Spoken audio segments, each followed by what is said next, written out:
Bom dia, meus amigos e amigas da Sociedade Brasileira de Neurocirurgia.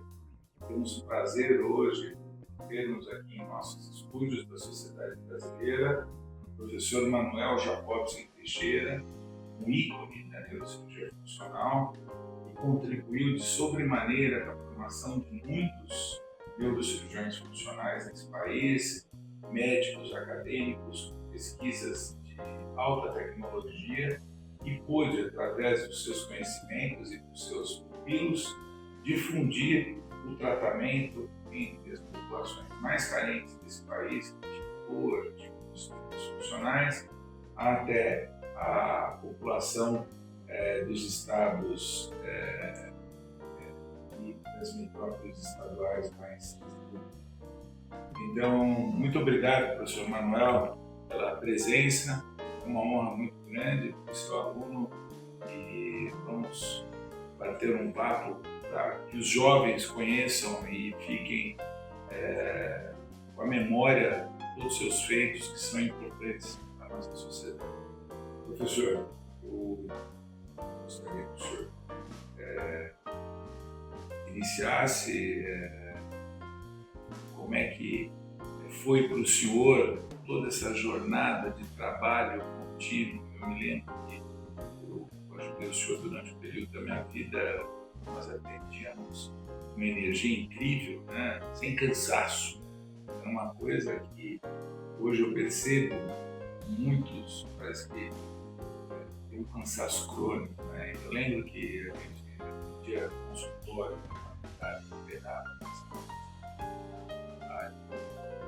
conta um pouco dessa energia que o senhor tem, como é que o senhor começou na USP, os seus laboratórios de fisiologia, que depois o senhor foi para neurologia clínica, neurocirurgia, conta um pouco dessa trajetória.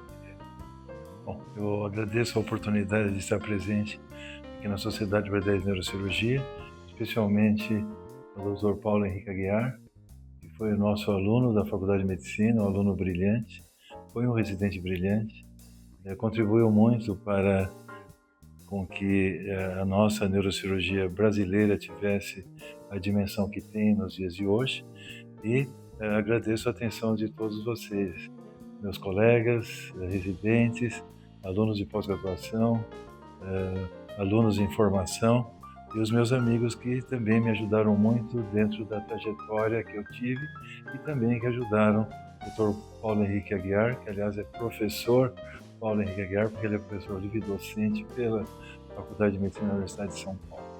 Eu, na realidade, quando eu estava na faculdade, eu participava das atividades do Departamento de Fisiologia. O professor Alberto era o nosso professor titular, e desde o terceiro ano eu atuava no departamento, e um determinado dia, depois de um seminário que os alunos preparavam como parte do currículo da nossa escola, ele me convidou para fazer parte do corpo docente. Já no terceiro ano da escola, eu passei a ser responsável por ministrar aulas de função de fígado e de pâncreas na Faculdade de Medicina, apesar do meu interesse em neurologia. Mas o professor era uma pessoa extremamente brilhante, foi o responsável pela Fundação Ford durante muitos anos, depois que ele teve lá um problema político, e ele me convenceu que esse seria um bom caminho. E eu assim fiquei no laboratório e dividia parte do meu tempo no laboratório de fisiologia e parte do tempo com os meus aprendizados na Faculdade de Medicina. No sexto ano da nossa faculdade havia uma prova mundial, eu tinha interesse em ir para o exterior, fiz essa prova e consegui um lugar na Colômbia, em Nova York, que era um lugar de destaque na ocasião, e me preparei para ir para lá. Eis que um professor da escola que eu não conhecia, Dr. José Zac, me telefonou no laboratório pedindo para eu organizar uma unidade de neurointensivismo na neurologia, porque não havia esse tipo de organização naquela ocasião. E eu disse a ele que eu era aluno de sexto ano, não tinha formação médica e não tinha nem diploma, como que eu ia fazer? Ele falou, não, eu conheço a sua trajetória, eu gostaria que você viesse fazer residência aqui na neurologia, na neurocirurgia, porque nós precisamos. Falei, mas eu estou viajando, em agosto eu tenho que ir para os Estados Unidos. E o professor falou, não, até agosto você organiza a nossa unidade, eu dou o dinheiro, eu dou a chave, você compra o equipamento e monta. Eu montei a unidade de neurointensivismo do Departamento de Neurologia já no primeiro ano de residência. Eram 3 leitos na época. E às vésperas da minha viagem, era julho, o professor Tenuto, que era o professor de fato titular, o Dr. Zaclis, ele era interino, ele teve uma série de problemas clínicos e foi ao pronto-socorro do HC com sangramento digestivo, insuficiência respiratória, insuficiência renal. E o Dr. Espina França, que era o chefe do departamento, pediu para ele ficar na minha UTI, uma semana antes de eu viajar. E falou para eu não sair da UTI até que ele morrer se eu fosse para casa. Eu fiquei, então, de plantão na UTI, não podia nem sair para ir à residência e tomava banho na própria UTI porque foi a ordem do professor. Cancelei a viagem, acabei fazendo a residência lá no departamento.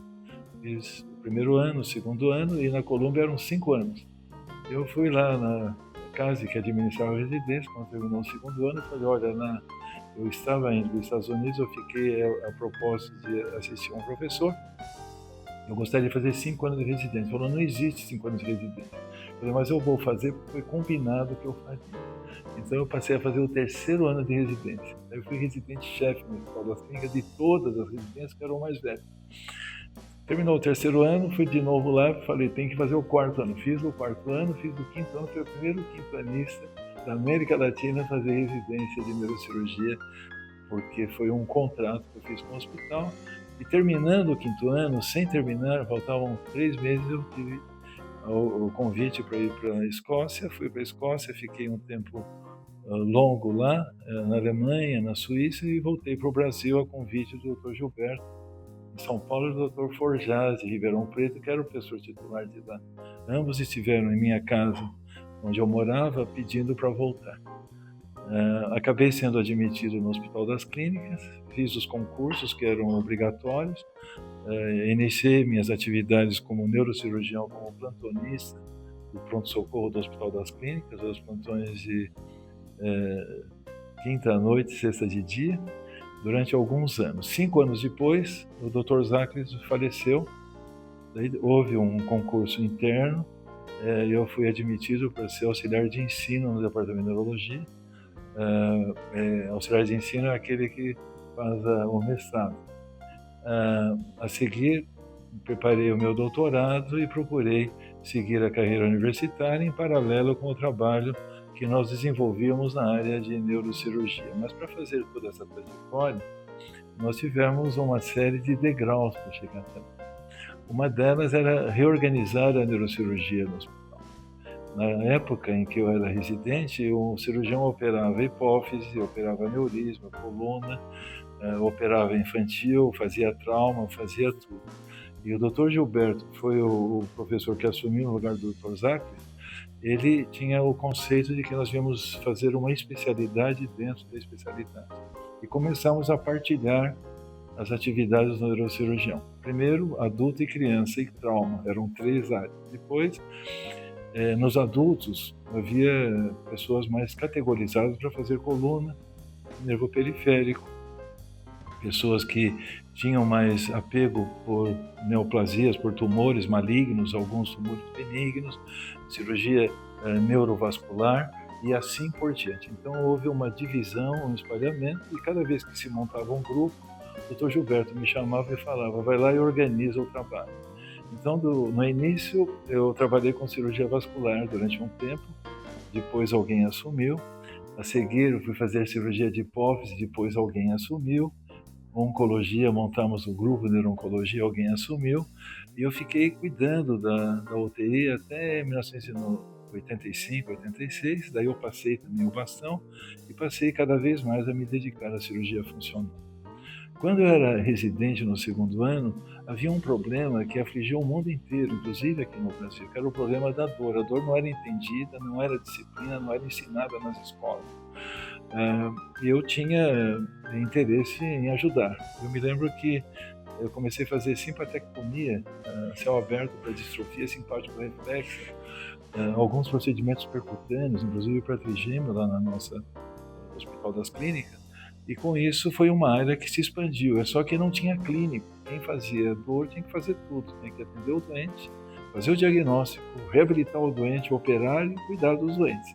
Então, nós fizemos uma equipe multiprofissional em 1974, quando eu era R2 ainda no hospital, que foi crescendo com o tempo e foi uma área que a gente procurou desenvolver bastante. E, ao mesmo tempo, cirurgia dos movimentos anormais, com o Dr. Egberto Reis Barbosa, cirurgia da espasticidade, cirurgia do comportamento, e usar a estereotaxia para organizar a assistência num doente submetido a uma cirurgia, fazendo a navegação com estereotaxia, as biópsias, drenagem de cistos, e com o passar do tempo agregar aquilo que era lesão, aquilo que chegava ao mercado com muita força, que era a neuromodulação elétrica e química. E com isso a especialidade foi crescendo, os outros braços foram crescendo em conjunto, e o Dr. Gilberto, por mais rígido que fosse, ele foi abrindo os canais para que todos nós pudéssemos crescer. Foi nessa época que eu conheci algumas pessoas que são dignas, como o caso do professor Paulo Henrique Aguiar, que foi aluno do professor Gilberto, e por você ele curtia muita estima, e o tempo passou. Ao final da década de 80, houve um concurso na faculdade. O professor Raul Marino ocupou o espaço do Dr. Gilberto Machado, e nesse momento eu, por razões variadas, fui para a Escola Paulista de Medicina, onde eu fui ajudar a organizar o programa de pós-graduação da Escola Paulista. Sempre se diz aí por fora que existe uma disputa muito intensa entre a Faculdade de Medicina, a Escola Paulista e Santa Casa. Não, isso é uma fantasia. Na realidade, é importante que haja uma disputa, mas que ela seja sadia. Eu fui muito bem acolhido na Escola Paulista. Tinha uma secretaria, tinha uma casa, tinha um companheiro de trabalho, e nós conseguimos organizar a pós-graduação lá. Mais de 100 teses foram desenvolvidas, defendidas durante esse estágio, e ao mesmo tempo no HC eu diminuí um pouquinho a minha frequência no departamento, já que não havia essa liberdade, mas eu tinha a liberdade de operar. Fui operar no INCOR, no Instituto do Coração, o Dr. Jatene, a quem eu também devo muito de retribuir os favores que fez para mim. Me permitiu iniciar a neuroendoscopia, o uso do laser em cirurgia, e o Dr. Marcel Cerqueira César me deu uma sala cirúrgica no Instituto Central, a sala 31. Foi uma sala tridimensional, uma das mais perfeitas que o mundo teve, graças a um cirurgião de sistema digestório que me deu apoio. E o Dr. Dário Birulini, que me dava muito apoio logístico dentro da questão de angariar recursos e uma certa familiaridade com a Secretaria da Saúde, de onde o equipamento que eu usava vinha. Apoio também eu tive muito da doutora Angelita Gama, que é da proctologista, Dr. Dair Kutati, proctologista, e vários outros colegas e vários departamentos da escola. Então, o trabalho de um neurocirurgião ele não se resume apenas a fazer uma craniotomia e laminectomia. Ele implica também fazer um trabalho dentro de um ambiente em que envolve outras especialidades. Isso permitiu que nós descrevêssemos algumas técnicas originais, por exemplo, a graciloplastia, que a Meditronic divulga, foi um projeto desenvolvido no HC, um trabalho conjunto entre nós e a doutora Angelita Gama, refazer o esfíncter anal com um sistema implantável que permitia esse tipo de cuidado. A questão da modulação da atividade urinária foi um trabalho conjunto com o Dr. Homero Bruschini, que era um dos professores da urologia, e assim por diante. A fisiologia nunca deixou de ser um objeto do meu interesse, continuei ajudando no laboratório, atuei no ICB durante algum tempo, ajudo ainda nos cursos de pós-graduação lá de baixo, e a vida nos faz passar de degrau para degrau. Em 89 eu fiz o meu doutorado. Depois do doutorado, eu imaginei que a minha carreira já estava encerrada no meu trabalho, e depois de 16 anos, o Dr. Raul Marino telefonou para mim e pediu para assumir a direção da divisão de neurocirurgia funcional do Instituto de Psiquiatria. Na ocasião, o prédio estava em condições precárias de atividade. O Mário Covas era o nosso governador do estado e esteve internado no Hospital das Clínicas, e um belo dia, conversando com ele, uma vez que eu também participei da assistência dele, era uma doença crítica, ele fez a cessão do recurso que permitiu a reforma do Instituto de Psiquiatria. Fizemos um plano de reforma, o recurso não era muito grande, mas nós tivemos muito apoio de várias empresas. Eu vou até citar alguns nomes, não sei se é permitido aqui, mas a Siemens, a Micromar, a própria Meditronic, entre outras empresas, a Brainlab, nos ajudaram muito, vendendo equipamento por baixo custo, ou mesmo cedendo gratuitamente para a gente poder fazer o trabalho lá.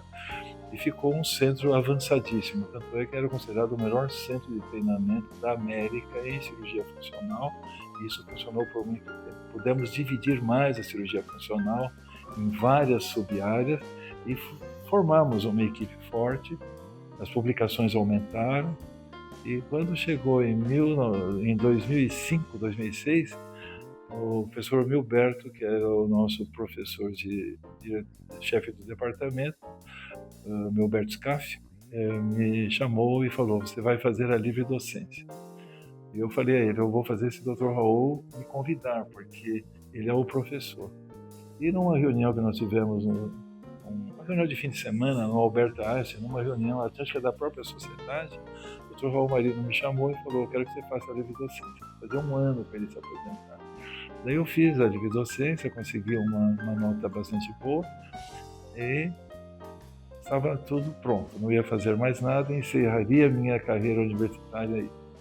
Daí o Dr. Milberto me chamou e falou: olha, faça o concurso para professor. E eu disse que eu não estava assim tão animado em fazer, por várias razões de ordem pessoal. Ele falou: você, meu funcionário, eu estou determinando que você faça o concurso. Daí eu me inscrevi. Havia mais 2 candidatos, também eram meritosos. Gostaria que o Dr. Paulo Henrique concorresse, mas na época talvez a juventude dele não seria aceita. Existe um certo limite de tempo desejável de um professor titular. Fiz o concurso, ganhei o concurso e fui fazer agora a gestão do Hospital das Clínicas. Eu gostaria de usar o espaço que foi criado na psiquiatria, mas eu não tive tempo e condições de fazê-lo, porque assumir uma disciplina num departamento de neurologia, com toda a complexidade que tem o Hospital das Clínicas, a complexidade que tem a Universidade de São Paulo, toma e demanda muito tempo. E nós estávamos numa fase de muitas transformações lá. O Instituto do Câncer não existia. Foi reformado o prédio para ser um instituto de cirurgia.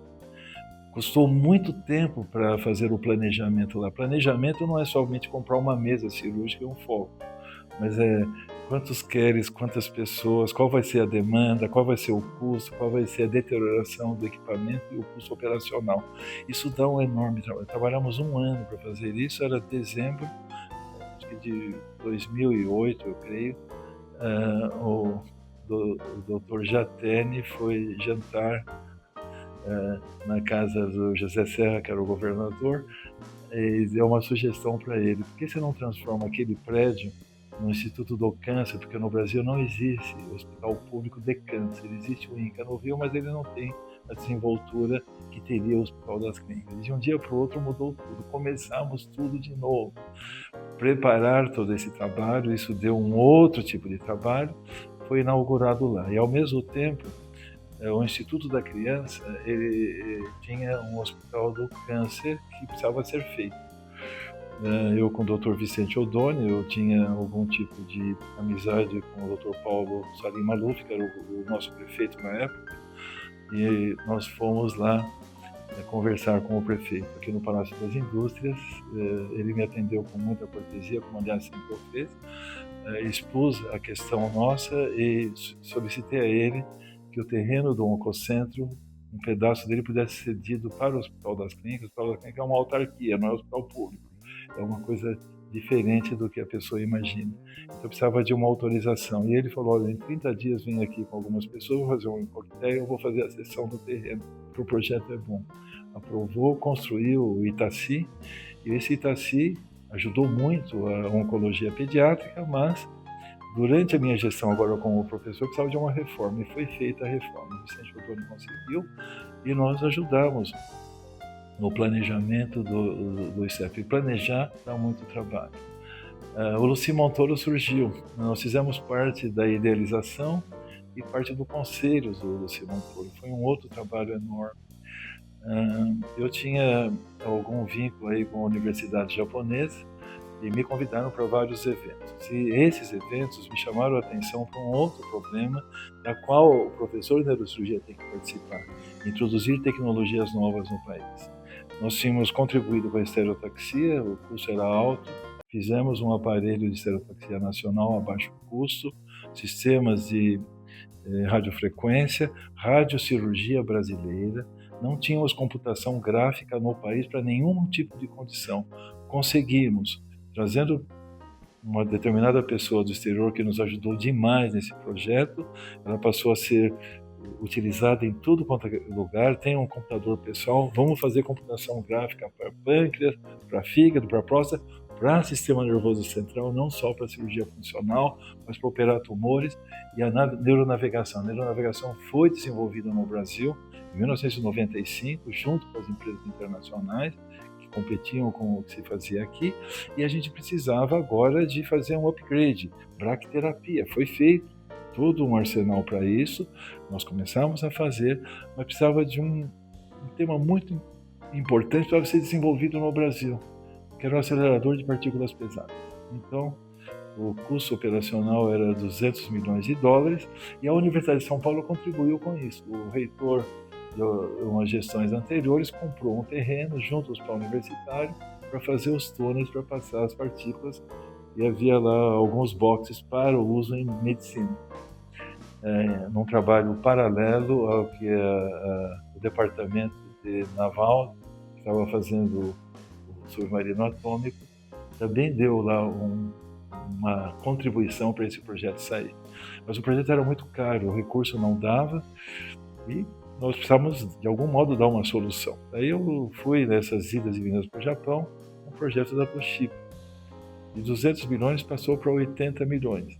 O custo operacional relativamente baixo, mesmo trabalhando com o SUS, haveria lucro com isso. Fizemos um grande projeto na área, ele foi oferecido para a Secretaria de Estado da Saúde, junto com o governo japonês, consulado japonês, reitor, todo mundo participou, e foi um dos projetos que eu não consegui levar avante, mas ele ficou lá para a escola. E um outro projeto que os neurocirurgiões têm que levar avante é a questão do HIFU, né, do ultrassom de alta energia, que nós tentamos aqui na Faculdade de Medicina há mais de 10 anos, mas infelizmente até agora isso não foi aprovado no Hospital das Clínicas, mas eu sei que tem uma entidade privada em São Paulo que está investindo dentro dessa área. Então o professor de neurocirurgia, ele tem que começar do zero, ele começa lá embaixo na faculdade, procura se dedicar às ciências básicas, deve, se ele tiver interesse na carreira, também se preocupar com a questão da formação do aluno, a formação do residente, organizar grupos de pesquisa, realizar pesquisa, agregar pessoas de qualidade, não se envolver muito em política, que a política às vezes atrapalha um pouquinho, e procurar abrir caminhos. Se não é impossível, que torne possível. Essa é a mensagem que eu dou. Atualmente eu sou professor sênior do departamento, o professor Carlotti assumiu a disciplina e atualmente eu oriento teses de pós-graduação, os alunos que estão fazendo a extensão universitária e desenvolvemos vários projetos dentro da área que me concerne, que é a cirurgia funcional, especialmente no de dor, movimentos anormais e dentro daquilo que ninguém aprecia muito, que é a questão da espasticidade. É isso que eu tenho feito lá na faculdade. Bom, muito bacana, e tem uma curiosidade que o senhor, em determinada época, andou para a Universidade de Freiburg, professor estagiário. A minha entrada na residência também teve bastante, o senhor que apoiou, né? Eu tinha passado em outras residências, o aluno da casa, às vezes pode ter uma dificuldade, e me ajudou muito no doutorado, durante a carreira, fui ao Janssen, na Suíça, e eu gostaria de saber um pouquinho da história do senhor em Birmingham, na Inglaterra, Hitchcock, o senhor o senhor tem um estilo inglês, né? A gente percebe que até o humor do inglês, o senhor absorveu muito essa viagem, né? O senhor na Liga, na época, e é interessante que a visão que a gente tem quando vai à Inglaterra, o senhor é tipicamente inglês. Conta um pouco disso. Então, meu contato com a Grã-Bretanha se deu de um modo bem pitoresco. Eu fui fazer o concurso para a Sociedade de Neurocirurgia em Porto Alegre. Eu era R3 ainda, não tinha nem terminado a residência. O Rio Grande do Sul é um lugar que sempre me atraiu. O ambiente era muito festivo, assim, e eu consegui me sair bem na prova. E daí teve o congresso. Quando teve o congresso, o Hitchcock, que era o professor senior lecturer, né, que é o primeiro assistente em Edimburgo, estava lá e mostrou na aula dele algumas coisas esquisitas, biópsia de tronco cerebral, nucleotatotomia trigeminal, coisas que para nós aqui tocar o tronco cerebral é matar o doente. E não era isso que ele mostrava. Daí era uma noite, estava um frio danado, devia estar -1, -2 graus de temperatura. Eu passando onde tinha a piscina do hotel, ele estava sentado lá, bebendo alguma coisa, era umas 2 da manhã. Daí eu passei, eu pedi a palavra para ele e falei: professor, eu vi a sua apresentação, fiquei surpreso, eu não sabia que essas técnicas estavam disponíveis. Ele publicava muito no Lancet, e nós íamos muito no Neurosurgery. A gente não tinha muito contato, o Journal do Neurosurgery.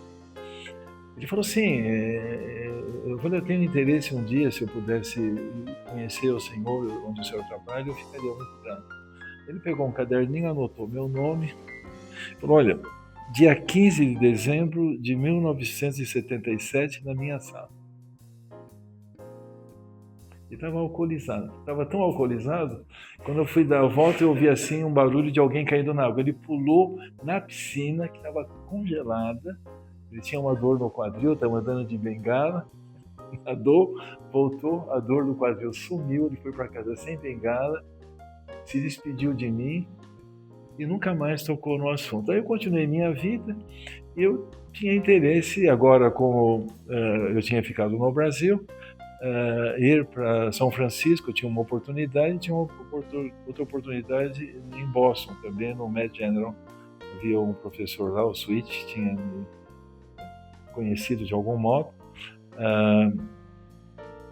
e o Rosobush lá em São Francisco. Já tinha feito até um contato e tal, e nos Estados Unidos eu teria a facilidade que eu já podia entrar quase que direto para ser médico, como fazendo a residência sem precisar validar absolutamente nada. Mas daí, quando faltavam uns 3 meses antes de dezembro, chegou uma carta de Edimburgo, falou: estou te esperando. Eu tive que mudar de novo o meu trajetório indo para lá. Nessa época eu não tinha recursos, nós ganhávamos um salário mínimo. Eu morava no Hospital da Saúde, eu morei 7 anos no HC, 2 de internato e 5 de residência. Ganhávamos um salário mínimo por mês. E era proibido até visitar pessoas em outros hospitais. Até um parente, o Dr. Gilberto falou: se vai visitando um parente fora, você vai ser expulso da residência. Então a gente não podia trabalhar fora. E daí eu tinha que viajar, e como que eu ia ver o recurso e tal, e eu imaginei que eu fosse receber os anos que eu não tirei férias. Eu nunca tirei férias na residência, não dava. Eu era o único residente da minha turma, não tinha outro para substituir. Então eu falei: 5 meses de residência dá para eu comprar a passagem, mas eu fui ao CASE, as suas férias foram todas elas confiscadas porque você não tem direito. Daí eu precisava viajar. Daí eu fiz prova no CNPq, na CAPES, tinha prova na época, e me inscrevi lá na FAPESP, e todos exigiam doutorado. Eu estava matriculado no mestrado. Eu matriculei no mestrado no 3º ano de residência. Eu não podia, mas eu acabei me inscrevendo. E eu precisava viajar. E como que eu vou fazer? Eu tinha algumas economias, eu falei: comprar a passagem de ida eu tenho, mas não tenho dinheiro para comprar a passagem de volta. Eu não queria pedir nada para os meus pais, que eu nunca pedi nada para eles. Daí eu comprei a passagem de ida, British Caledonia. era uma empresa que ia falir, mas estava lá ainda com preço menor para viajar. E nisso, era quinta-feira, eu ia viajar no sábado, tocou o telefone no departamento, a secretária do departamento me procurou e falou: Dr. Dário Birolini quer falar com você lá na UTI do Sírio. Eu imaginei que fosse sobre algum caso para transferir para o HC. Na época eu não tinha carro, eu fui de ônibus até o Sírio, e o Dr. Dário, nós tínhamos tido uma dificuldade de relacionamento quando eu estava no 5º ano da escola. Eu passava em Tracate, como era na Guerra do Vietnã, funcionava, passava o catéter por dentro e tinha um invólucro de plástico para você não tocar. E era assim que eu aprendi, assim que eu sempre fiz. E ele falou que eu tinha sido, assim, sob o ponto de vista dele, que era um tigrão. E eu fiquei muito triste com isso, porque o professor, com o gabarito dele, assim, se falar sobre mim, e nós ficamos alguns anos, assim, um pouco afastados. Na minha época, os alunos da faculdade tinham muita intimidade com os professores titulares. Eu sempre admirava muito o Dr. Dário, pelo estilo com que ele trabalhava. Ele chegou e falou para mim: eu vou lhe dar $600 por mês para você. $600 naquela época, hoje devia ser uns 7, 8 mil dólares. Era um dinheiro bom, que um amigo meu vai ceder. Daí eu fui para lá, eu falei: mas se eu arrumar emprego, eu devolvo para o senhor, mas não se preocupe. Daí quando eu cheguei lá, estava muito frio. Eu fui a Londres e tinha feito uma prova no Conselho Britânico, no British Council, e consegui a vaga. Eram 100 e poucas pessoas, eu consegui a vaga. E o Conselho Britânico fazia uma prova muito interessante. Não era um médico que examinava, era um empresário. Eles faziam perguntas sobre qual é a vantagem desse vínculo entre Brasil e Grã-Bretanha, o que ele podia trazer de vantagem. Eu toquei muito em assunto médico, aparelho de serotaxia, radiofrequência e etc. Talvez tenham interessado, e talvez eles tenham informado o Dário de que eu estava nessa situação. É só que a bolsa do Conselho Britânico só chegaria em agosto. Eu estava em dezembro, eu estava ficando em jejum durante 8 meses. Seria bom, eu que já era magro, ia ficar isso tudo caro. Daí quando eu cheguei lá, me aconteceu uma coisa inusitada. Eu peguei um ônibus na cidade e fui até o Western General Hospital. E quando chegou lá, eu entrei no ônibus e perguntei para o motorista: onde fica o hospital? Ele falou: sente-se, quando chegar lá eu te aviso. O ônibus foi, andou, parou no lugar que tinha um castelo na frente, aquele do Walt Disney, é esse castelo. Ele levantou o motorista do ônibus, de 2 andares, virou para o pessoal que estava lá no ônibus e falou assim: tem um médico brasileiro aqui que quer ir ao Western General Hospital. Ele nunca esteve na Escócia. Vocês se incomodariam se eu acompanhasse o médico até a porta? Ele desceu comigo e levou até a porta do hospital. Aí eu já falei: isso aqui que é o país que eu gostaria de ficar. Isso que é um país. Já vejo o motorista do ônibus me levando até a porta. Daí eu entrei lá, a secretária do Dr. Gillingham me recebeu, me levou para a sala do Dr. Hitchcock. Hitchcock olhou, pediu meu currículo, leu, deu de novo, chamou a Miss Mary, a secretária do Gillingham, e falou: he is not registrar. Eu falei: o que é registrar? Ele está dizendo que eu não sei nada, eu devo ser um... Daí ele virou para mim e falou: olha, você não é residente. Você fez 5 anos de residência, veja os 5 anos como foi importante. Você tem o título de neurocirurgião, você tem título de neuroradiologista, que na nossa época tinha a Sociedade de Neuroradiologia, e você tem procedimentos cirúrgicos que eu nunca ouvi falar. Como você falou que eu nunca tinha ouvido falar dos meus, eu estou falando dos seus. Então você vai ser assistente, nós vamos dividir a enfermaria em 2 pedaços. Eu fico com uma ala, você fica com a outra, se a gente tiver problema a gente troca ideias, mas você já é assistente, eu estou precisando de um assistente, não de um residente. E daí ele virou para mim e falou assim: você fez a prova? Eu falei: eu fiz, a prova para os Estados Unidos, há 5 anos atrás. Não, os Estados Unidos fica do outro lado do oceano. Eu falei: a prova da Grã-Bretanha. Falou: não, olha, a prova aqui tem que fazer, porque é uma prova difícil, tem gente há vários anos esperando, mas você tem um currículo bom, você é do Conselho Britânico, porque eu tinha sido aprovado, então eu vou mandar o seu currículo, o seu diploma, uma recomendação e uma recomendação do Conselho Britânico do Conselho Regional da Lothian Area, que é a região de Edimburgo. Em 2 semanas eles dão uma resposta, eles vão dizer sim ou não. Se dizer sim, você começa a trabalhar, se não, você vai fazer a prova. Aí eu fiquei esperando 2 semanas, morando no hospital, porque o meu dinheiro era £1 por dia, porque o meu dinheiro dava para 2 semanas. Exatamente. 2 semanas depois chegou a carta. Depois disseram, o senhor foi aceito, pague as taxas e pode começar a trabalhar. Daí eu comecei a trabalhar lá, e isso me ajudou muito na participação de todas as atividades. Todas as dificuldades cirúrgicas, eu chamava o professor, porque na Inglaterra opera o cirurgião com a instrumentadora, não tem auxiliar. Você tem que ser o cirurgião. E quando eu tinha dificuldade, eu sempre tive o capricho de chamar, não que eu necessitasse, mas para mostrar que nós éramos responsáveis. Ele sempre entrava na sala e falava, doesn't matter. E uma vez, numa situação complicadíssima, numa cirurgia, ele falou, olha, eu nunca fiz o que você está pretendendo fazer nesse doente, mas no seu trabalho você tem 7 doentes que eu vi aqui, que você fez um procedimento que eu nunca vi fazer, então você faz o que achar melhor, você sabe isso mais do que eu, e foi embora. No dia seguinte, o hospital inteiro falou, o professor falou que o Dr. Manuel sabe mais do que ele. Isso foi o meu estágio lá. Daí, um belo dia, o Hitchcock fez o concurso, foi ser professor em Birmingham, e eu fiquei sozinho em Edimburgo, cuidando da clínica e dos doentes. Até que um colega que estava em Charlottesville ligou para lá, sumiu, daí eu fui para Birmingham ajudar o professor. E também foi numa época em que eu tive a oportunidade de ir para Freiburg. O Mundinger era o professor.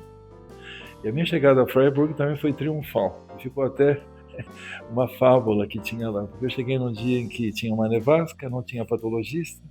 O professor estava com um pedacinho de tecido na ponta de uma agulha, ele fazia com aquela pinça pequenininha, e estava esperando o patologista, que não conseguia entrar em Freiburg, porque ele morava em outra cidade. E estava gritando, bravo. E a secretária dele falou, você não vai ser aceito aqui. E você chegou no pior dia, porque ele não tem patologista. Eu falei, mas eu preciso falar com ele, porque eu tenho que ficar em algum lugar aqui. E eu tinha a promessa de que eu ficaria aqui. Ele falou, não, essa carta que você está falando nunca chegou. Porque o Hitchcock tinha escrito essa carta.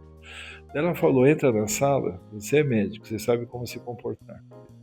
E se apresenta para ele lá, mas você não tem chance aqui.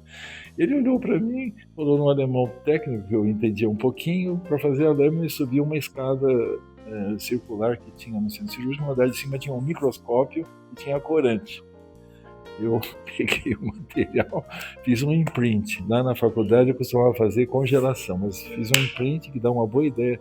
Olhei assim, aquela figura de ependimoma que está no livro, qualquer livro de patologia. Peguei o microfone e falei ependimoma e desci a escada. Fiquei no corredor esperando.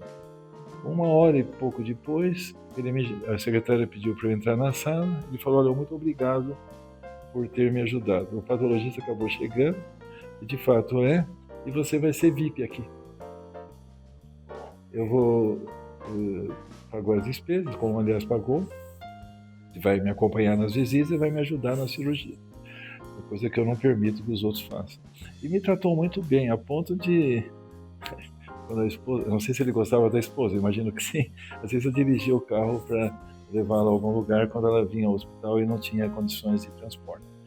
E com o Siegfried eu tinha um interesse grande, porque o Siegfried era considerado uma liderança mundial, uma pessoa extremamente elegante, trabalhava com Yazar Gil, que era o professor titular, num ambiente seleto que era a Suíça. Daí eu fui lá, fiquei algumas semanas lá, e eu aprendi com ele a importância que eu já tinha visto na Grã-Bretanha, mas o inglês é mais simples. O rigor com que ele fazia a relação dele com os técnicos de sala, tanto em radiologia como o engenheiro que olhava a cirurgia e via os problemas que estavam acontecendo com eletródio, com tudo, desenvolver um determinado tipo de equipamento. E daí eu comecei a entender que um médico, um neurocirurgião, não pode ficar na sala de cirurgia sozinho, ele com a enfermeira e com o auxiliar. Ele tem que ter o apoio, tem que ter o físico, tem que ter o engenheiro, tem que desenvolver tecnologia. Então, o Siegfried me ensinou muito sistemática. Ele não era assim um cirurgião brilhantíssimo, mas ele entendia muito de fisiologia, de cirurgia era muito caprichoso, de uma elegância incomum. Então eles me influenciaram muito o meu modo de ser. E quanto à questão do sistema britânico, uma vez o Hitchcock me chamou e falou assim: você é frio como gelo. A sua modo de ser congela mais do que quando um inglês está falando com outro. Ele falou: a minha opinião, a opinião das enfermeiras e das festas onde você vai. Você é gélido nesse tipo de coisa. Eu falei para ele: eu fui educado assim, mas o sistema britânico me agrada muito. Eu acho que ele é mais prático para desenvolver um trabalho em equipe. Cada um vem, trabalha, e nas festas todos os gatos são cinzas. Bacana. Uma história bem interessante, professor, e é um estímulo para os jovens. Essas histórias têm que se perpetuar. A memória da sociedade tem que existir. Conversando com residentes, você tem uma ideia, muitos não sabem nem, entram na neurocirurgia, não sabem nem quem é a Sarkio, não sabem quem é Sam. E cabe a nós, mais velhos, manter essa memória, manter uma história. Isso tudo foi construído, tijolo por tijolo, para ter hoje essa casa, esse castelo. E o professor Manuel faz parte dessa história. Eu tive a oportunidade de ter várias vivências e eu tive uma grande ajuda na carreira, tanto do professor Gilberto, do professor Raul Marino, sem dúvida, e pelo professor Manuel. Então, eu hoje, família especial, eu pedi para o professor Manuel fazer os seus comentários finais. É uma pena que o nosso café tem uma duração mais curta, mas nós vamos ter outras oportunidades, porque eu gostaria de debater em uma outra oportunidade todas essas ideias que ele trouxe, né? Ele trouxe a autonomia caudal do gênio, a mesencephalomia, o implante das bombas para o neurocirurgião, os eletrodos epidurais. Poucos sabem que na década de 90, eu acho que foi um dos desenhos mais coisa eletrodo, poliomectomia, o trigênio, que é uma coisa que o Bullen desenvolveu nos anos 70 e no Brasil, na terça-feira, né? O pessoal até brincava que era a coisa da manelância, que há 12 vezes cirurgias com o Zé Osvaldo, o Paulo Franciscato, o Cláudio Correia, o Pedro Padilha e muitos outros que eu conheci, eu não vou lembrar de cabeça, mas muitos células que o senhor produziu lá, né? Grano. E era incrível, as 12 cirurgias saíam, fora as que entravam de madrugada. Então, quero agradecer, vou pedir os comentários finais, tem muitas outras inovações, cistos, estereotaxia. Bom, eu agradeço a oportunidade de contar um pouco da minha experiência, mas eu faço um apelo também para todos vocês zelarem pela Sociedade Brasileira de Neurocirurgia. A sociedade ela foi organizada por abnegados neurocirurgiões do Brasil numa época em que a neurocirurgia ela tinha uma abrangência maior. O neurocirurgião fazia toda a intervenção neuroradiológica. Nós fazíamos cateterismo, ventriculografia, perimielografia, ventriculografia, cisternografia, fazíamos um pouco de potencial evocado, registro cerebral profundo. Isso tudo era uma tarefa e com o tempo algumas especialidades foram assumindo esse papel. Mas a Sociedade de Neurocirurgia ela sempre teve a preocupação em que o neurocirurgião brasileiro tivesse categoria. No começo nós não tínhamos sede, então foi de competência do professor Gilberto Nelson Pires Ferreira comprar a sede aqui em São Paulo. Foi feito um trabalho árduo para conseguir isso. Fazer a revista Arquivos Brasileiros de Neurocirurgia foi um trabalho difícil. A edição da revista era feita no Hospital 9 de Julho. E quando às vezes não tinha artigo, o Dr. Gilberto ligava: eu preciso de um artigo daqui a 2 semanas. E nós tínhamos uma lista de trabalhos para serem editorados. E ele foi um guardião desse tipo de trabalho. O Dr. Shibata, que era o nosso neurocirurgião de lá, era um dos editores da revista. Foi um trabalho importante. Nesse congresso do Rio Grande do Sul surgiu a Academia Brasileira de Neurocirurgia. Ela tinha uma propriedade, uma finalidade, eram pessoas ilustres também, e houve um tempo em que houve um certo atrito de interesses entre as duas sociedades, e com o tempo elas foram fundindo. O fato de haver uma sociedade, uma academia, não impede que elas possam trabalhar juntas. Eu acho que deve haver mais união.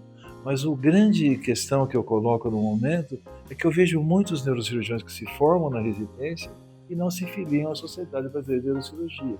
É necessário que todos aqueles que são responsáveis pelos programas de educação dentro da área estimulem, porque se a sociedade é forte, ela será mais forte também quando houver um pleito em questão de honorários médicos, recursos para equipamentos, interação da sociedade com o sistema público de saúde, porque a sociedade tem que participar da Secretaria de Estado da Saúde, Ministério da Saúde, participar da CONEP. Eu ajudo na CONEP em Brasília.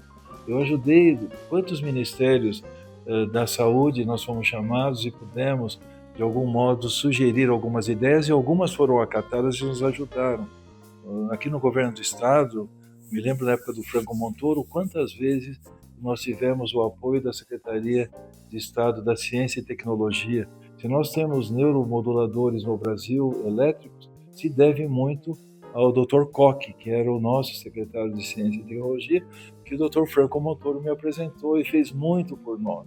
Ajudou muito a acelerar o processo de chegar aqui. Mas não foi que eu fui lá com uma bandeira na mão, uma espada e vamos começar a fazer. Eu fui pelas vias legais e tive o apoio de todas as instituições no Brasil. Então a sociedade ela tem que de fato participar, mas para participar ela tem que ter um montante, e o montante são os sócios da sociedade. Vão pagar anuidade, assistir ao congresso, mesmo que o congresso americano seja muito bom, o congresso mundial, aqui no Brasil se fala a nossa língua, os nossos problemas. Vamos contribuir, participar, tirar um pouco aquela bandeira de disputas, às vezes, entre um hospital, um serviço e outro, vamos poder contribuir, porque nós temos que fazer esse país crescer de novo. Eu espero que a gente consiga isso nos próximos anos.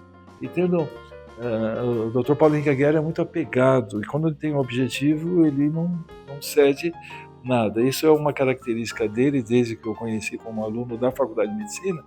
Eu tenho certeza que a gestão dele vai também deixar frutos bastante bons. E eu fico feliz de ele lembrar-se dos nossos antecessores, especialmente o Dr. Gilberto Machado de Almeida, que fez muito pela neurocirurgia brasileira, e eu vejo que é uma pessoa que as pessoas não têm assim uma lembrança clara do significado que ele teve para a nossa especialidade no Brasil. Eu agradeço muito a oportunidade e sempre que for convocado eu virei aqui com todo o prazer. É um prazer muito grande, muito obrigado, professor Manuel, muito obrigado a todos vocês. Tenham um bom dia, um bom sábado, e é um prazer estar aqui no café com todos os nossos convidados.